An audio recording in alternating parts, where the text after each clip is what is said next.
gece kışı durmuyor yerinde. Geziyor. Mehmet Bey de geziyor beraber.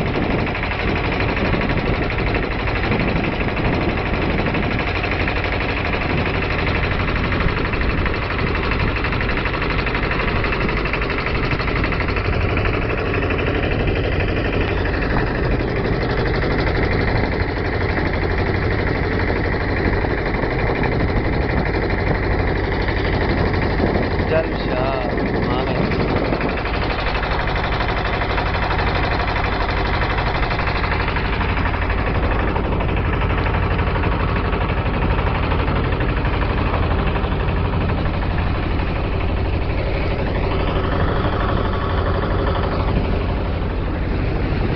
Teknede gidiyorum.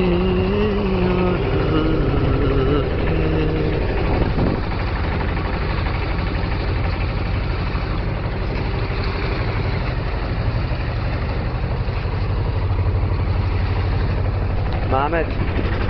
Şşş, kamerada beni çeksene.